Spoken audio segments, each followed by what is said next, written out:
¿Qué opina del resultado de ayer y de la declaración de Rafael Correa sobre el tema de las persecuciones y de lo que le suplicó a Lasso de dejar de perseguir a la gente política aquí en Ecuador? El resultado de ayer en las elecciones, segunda vuelta de las elecciones presidenciales, hay que respetarlo porque es el resultado democrático de una elección. No deja de ser sorprendente, en principio, porque las encuestas daban una posible ventaja y que ganara Andrés Arauz, pero al fin y al cabo es lo que han decidido las urnas, ¿no? El margen no ha sido muy grande, pero ha sido suficiente. Yo oí los discursos de Lasso, el presidente elegido, y de Andrés Arauz ayer. El primero fue muy tópico, con lugares comunes neoliberales que responden a los planteamientos de ese neoliberalismo que representa el banquero Lasso y que ya los conocemos. Pero dijo algo que esperemos que sea cierto, ¿no? Cuando hizo mención a que él no va a perseguir políticamente a nadie. Dejemos esa cápsula ahí. Por su parte, Andrés Arauz hizo un discurso muy impresionante, sereno, reconociendo la derrota, pero marcando un punto de apoyo para el futuro, y también hizo mención a la preocupación por las posibles persecuciones políticas y el lawfare. Por su parte, Rafael Correa, que obviamente ha estado presente en esta campaña de forma importante, es objeto de lawfare desde hace mucho tiempo. Ha sido perseguido políticamente. Él y muchos de sus colaboradores, de forma injusta, incomprensible, con unas sentencias, la que ya es firme, en donde se acude a la figura del influjo psíquico, que ni siquiera es bien traída por el tribunal, es decir, no tiene sentido la argumentación que hacen, es jurídicamente muy débil. Cualquier jurista independiente que se enfrente al argumentario de esa sentencia ve que hay un trasfondo que es netamente político, y es la mala praxis de un presidente como Lenín Moreno, que no ha sabido confrontar políticamente a quien fue su presidente y optó por la peor de las soluciones, que es facilitar la persecución judicial a quienes eran sus oponentes políticos. Eso conlleva un terrible riesgo para el Estado de Derecho y para la democracia, y es revertir, desnaturalizar lo que es el propio Estado de Derecho y la independencia judicial. Es evidente que eso se ha producido. Uniendo todos estos elementos, en el día después de la elección, hay un riesgo objetivo de que esa persecución continúe y se reactive. Los acontecimientos de octubre de 2019 con el paro nacional, que dieron como resultado 6 muertes y múltiples hechos de lesiones, vaciamiento de ojo y maltrato, ejecuciones extrajudiciales que se podía ver. Hay un informe del Defensor del Pueblo, de la Comisión de la Verdad, que se entregó hace apenas 3 semanas, muy contundente, que ponen de manifiesto cómo agentes del Estado ejercieron la represión de una forma brutal. Hasta la fecha, las investigaciones de la Fiscalía solo se han centrado en los hechos presuntamente ilícitos de los manifestantes y no han avanzado absolutamente nada contra los agentes del Estado. Hay sendas denuncias por crímenes de lesa humanidad radicadas en la Fiscalía, una por el defensor del pueblo y otra por el defensor de la CONAIE, de varios miembros de la coordinadora indígena que también piden esa investigación.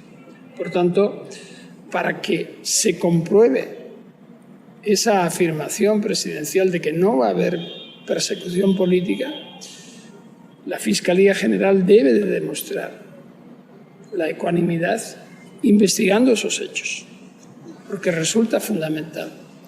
Y no, como me temo, que vaya a reactivar investigaciones contra Andrés Arauz por los hechos denunciados por la Fiscalía General de Colombia en una escenificación grosera con la Fiscalía ecuatoriana, que se refieren a unos hechos absolutamente inconsistentes, circunstanciales, de una persona fallecida, no tienen ninguna evidencia de realidad y se ha llegado hasta la acusación de financiación por parte de organizaciones terroristas o guerrilleras por el ELN de una campaña. Esa afirmación es muy grave. Por tanto, si esto no se corrige, si quienes están siendo reprendidos y perseguidos, como la prefecta de Pichincha, Paola Pavón, y otras personas de su entorno, es preocupante y tendremos que estar, tanto nacional como internacionalmente, muy atentos a esa situación que puede generar en un agravamiento del lawfare que ya viene siendo muy duro desde hace años. Muchas gracias. Una segunda pregunta, que será la última. Usted hace un paralelo entre eso, el caso de Ecuador, y, por ejemplo, el caso de Podemos en España, o el caso de Jean-Luc en Francia. O de Brasil. O el caso de Lula. De Lula, otros casos, fue el más así, famoso. Porque parece que hay una estrategia del lawfare, ¿no? Que siempre son falsas acusaciones, denuncias, luego no hay pruebas. Hay un juicio pero que no te condena sobre pruebas, sino sobre una intuición o cosas así. Se hace un paralelo sobre este sistema. Es muy grave. El lawfare, la guerra jurídica, siempre ha existido, pero de un tiempo a esta parte, de unos años a esta parte, se ha ido focalizando contra líderes populares, contra líderes de movimientos populares vinculados a un planteamiento, a un desarrollo de izquierdas y progresista. Ese es un hecho contrastado. Usted ponía ejemplos, yo añadiría también en Argentina todo lo que constituyó a la presidenta Fernández de Kirchner, Cristina Fernández de Kirchner, su equipo, que se han visto en el punto de mira de esa acción política de utilización por parte de los gobernantes que entran a continuación para liquidar a los anteriores jurídica, social y públicamente. El caso de Rafael Correa es paradigmático. El caso de Lula da Silva es asimismo ejemplificador. Todavía a día de hoy, dentro de 2 días, el día 14 de abril de 2021, va a tener lugar comparecencias en el Tribunal Supremo para decidir si confirman la decisión de uno de los jueces de anular el proceso. Por otra parte, ha habido decisión importante del Supremo Tribunal Federal en el que han anulado otros procesos por parcialidad del juez Moro, algo que era evidente y que veníamos denunciando desde hacía mucho tiempo, con una oposición política grave que nos atacaba a todos aquellos que defendíamos la verdadera independencia del Poder Judicial. Porque reclamar la independencia del Poder Judicial no es dar carta de naturaleza a la mala utilización por parte de los jueces. Hay una responsabilidad también.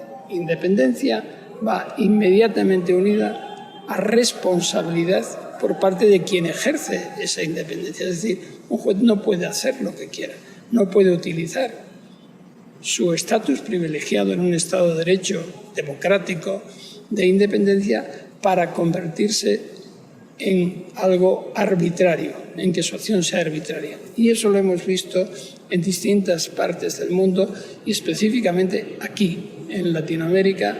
Y como decía, el caso de Lula da Silva es paradigmático. Yo pertenezco a la plataforma de apoyo jurídico a Lula. Estuve en Curitiba, como también el señor Melechón, en donde estaba cumpliendo arresto y condena. Y, bueno, una vez que te acercas al caso y estudias los argumentos jurídicos, ves que hay cosas que no cuadran. Solo empiezan a cuadrar cuando ahora el Supremo Tribunal dice: aquí había unos acuerdos espurios, aquí había una parcialidad.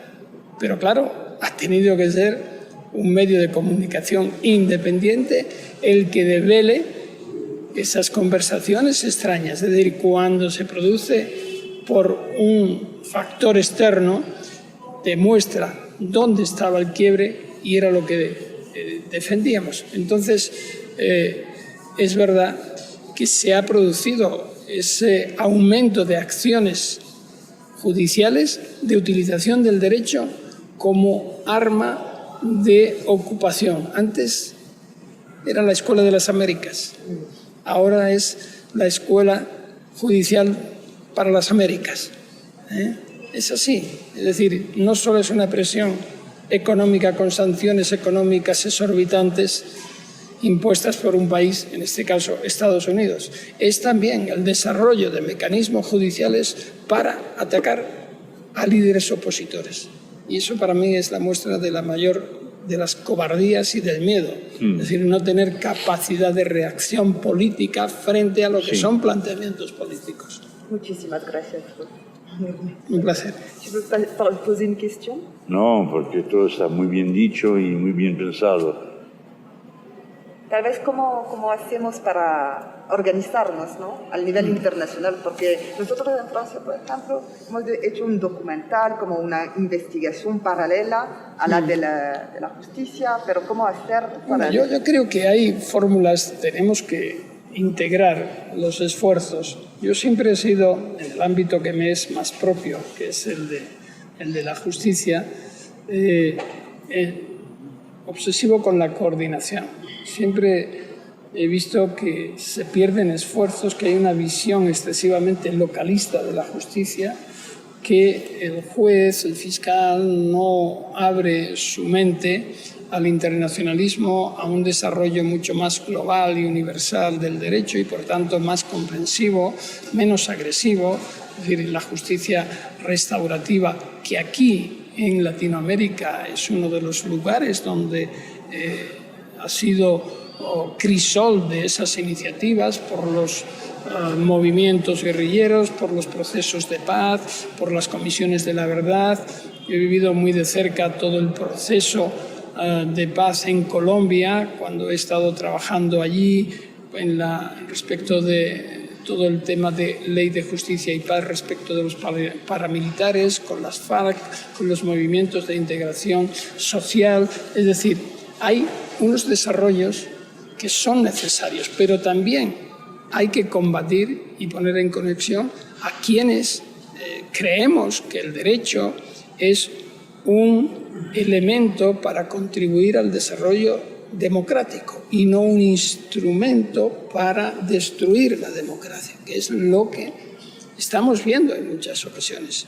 Lo hemos visto en Bolivia, cuando se arma todo un mecanismo de distorsión de unos resultados electorales que propician un golpe de Estado y que a continuación se desarrolla una acción sistemática contra los líderes, principalmente Evo Morales y otros que se tienen que refugiar en la Embajada de México en La Paz, a los que nosotros asistimos como abogados para conseguir no solamente asilo, sino que la Comisión Interamericana de Derechos Humanos adoptara medidas cautelares y demás. Es decir, pero lo hemos visto también, como decía, en Argentina, pero lo hemos visto también, lo estamos viendo en Chile, después del estallido social al que Cristian hacía antes referencia. Es decir, hay una impunidad lacerante. La acción de la justicia es muy lenta. No va contra los agentes del Estado que han motivado esa acción en la que más de 415 o 20 estallidos oculares, 2.500 detenidos, unos procesos injustos. Es decir, no podemos permitir que esto sea así. Y la única forma es poner en común los esfuerzos tanto políticos progresistas como la interpretación progresista del derecho. Sí. Eso es fundamental. Y la idea... y reconducir sí. el derecho a esa parte de fortalecimiento de la democracia y no a la utilización artera del mismo como instrumento de persecución política. Es decir, que el derecho y la justicia, nosotros, la mayoría de nosotros, teníamos confianza total, y también la idea que el derecho y la justicia es un proceso de humanización, de civilización. Absolutamente. Y rebajando el nivel de los conflictos. Esa es la idea del derecho. Para mí, en esta vista, veo al fiscal Stracera, usted lo conocí, ¿no? En Argentina. Sí, sí. Julio César Stracera. Sí. Era buen amigo mío. Fue un hombre... Fue el momento del juicio de la ley punto final. Contra las juntas militares argentinas. Sí, pero la cosa la más... la maravilla fue este hombre solo con sus pilas en el tribunal. Y había no sé cuántos abogados para los militares. Sí. Y él solo avanzando con pruebas, con hechos, con documentos para que el proceso judicial se desarrolle en una forma civilizada en cual tenía derecho a defensa. Sí. Y hay que ver que la defensa de quién, de hombres asesinos, torturadores, pero ellos tenían derecho. Eso para mí fue un momento increíble. Yo asistí a varios días de...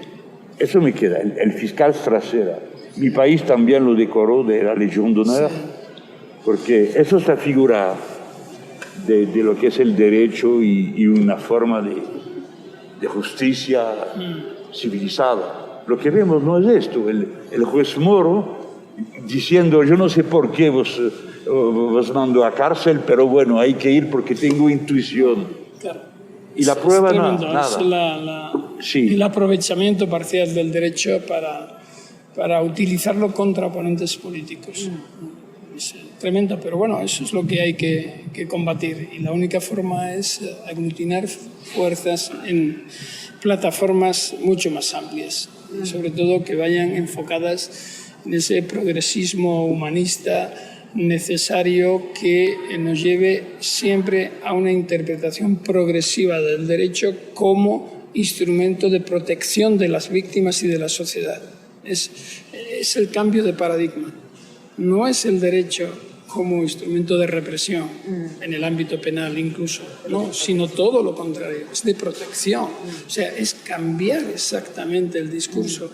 Y esto en las mentes de jueces, de fiscales, cuesta mucho trabajo, porque tienen su composición represiva y de ahí no salen. Es una posición muy cómoda también, que les da esa posición de poder que muchos de ellos buscan. Yo tengo que reconocer que como consecuencia de las investigaciones de la dictadura argentina, de la dictadura chilena, del contacto con miles de víctimas en Latinoamérica, en África y tal, mi concepción de la justicia cambió. fue cambiando progresivamente. Y voy hacia una, sobre todo en el ámbito represivo, de decir, es que la represión no vale casi para nada, es un fracaso, es un fracaso. Es más difícil esa justicia restaurativa y es mucho más eficaz que simplemente encerrar a alguien en una celda y apartarlo de la sociedad. No, hay que hacerle que esté en la sociedad es muy fuerte y que avance. Lo que dice como un antiguo juez. Sí, eso tiene mucha fuerza. Va a ser interesante traducir todo esto y darlo Jean-Luc a ver. también dijo un día en una entrevista en la televisión francesa, Jean-Luc contestaba y dijo, mi concepción de la justicia ha cambiado con el tema del lawfare y sobre todo de la represión en contra de los manifestantes, los chalecos amarillos. Sí. En Francia que tuvimos lo mismo que aquí o que en Chile. Y sí, claro que cambió la visión de la justicia francesa también.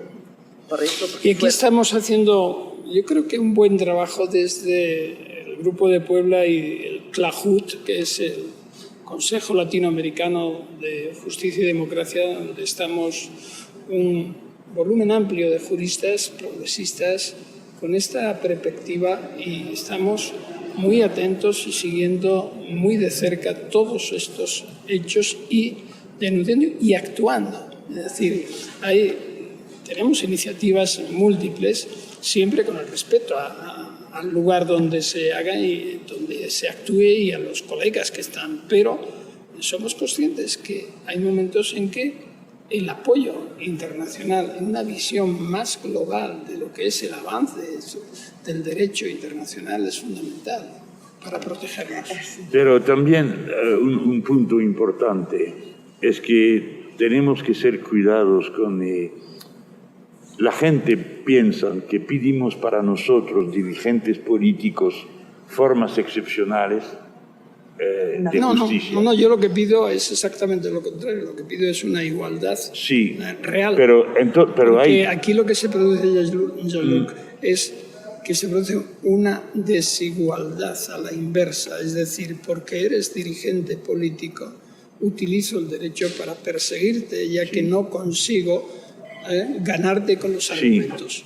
Pero esa es la desnaturalización total. Pero la forma del desarrollo del proceso judicial tienes que ser también muy preciso, porque en mi país te puedes inculpar, pueden empezar una encuesta judicial sin que tú sepas ni un día por qué, qué pasa y qué tiene. Sí, llevas razón. Ese es otro de los grandes caballos de batalla que nosotros, y yo en particular, estoy haciendo. Es decir, no puede existir ya un proceso penal inquisitivo y en el que la transparencia no exista, porque el derecho de defensa se neutraliza. Totalmente. Me refiero a que hoy día, aun cuando haya normas procesales dictadas para proteger, por el volumen de información, por la velocidad de la comunicación, por el desarrollo de redes sociales y demás, es imposible que el derecho de defensa se pueda ejercer con una mínima solvencia, porque te destruye antes de que ni siquiera te convoque la autoridad judicial. Entonces, evidentemente, hay que avanzar en el cambio procedimental. No estamos preparados para esta velocidad de la comunicación y el uso perverso de la misma. Por tanto, hace falta una gran pedagogía. Hay una gran pedagogía que hacer para que esa responsabilidad, tanto en jueces, fiscales como en ciudadanos, sea una realidad. Ese es el gran desafío. Todo es peor con el mito de la prensa de investigación, que esto no existe, sino que sean los policías o los jueces. Existió en su momento. Sí, y hay todavía, pero en esta forma conocemos cómo pasan las cosas. Hay un lazo directo entre policía, juez y media, y le dan a los media únicamente a carga. Únicamente. Entonces, antes que abre la boca, antes que poder defenderte, como Ese es usted uno lo de los dice, grandes nos problemas. pegan y la gente entiende que hay un caso. Y si respondemos que es una persecución, nos dicen, oh, usted quiere un privilegio. Pero no es un privilegio decir que yo no soy un criminal, no soy traficando armas, seres humanos, droga o no sé qué. Yo nada, ni un duro para mí. Entonces, es únicamente, no quiero decir, usted, señor juez, es una persecución judicial. No, por favor, que me digan de qué soy acusado y el papel de la prueba. No se puede seguir sin prueba de nada. Le dice esto a alguien que sufrió esa persecución judicial por investigar los crímenes franquistas y por investigar la corrupción. Todavía, Jean-Luc, sigo preguntándome por qué me condenaron. ¿Por qué? ¿Por qué me condenaron? Sigo preguntándome después de 11 años. ¿Y por De qué? modo que, Pues no sabemos. pues sigo. Pues bueno, esas cosas ocurren. También cuando focalizan la acción en una persona, eso puede ocurrir. De modo que, bueno. Muchas gracias. Copias páginas enteras de... Sí, un segundo, Bien, un segundo. gracias. Gracias. Muchísimas gracias. No, a A nosotros, usted, a usted. usted.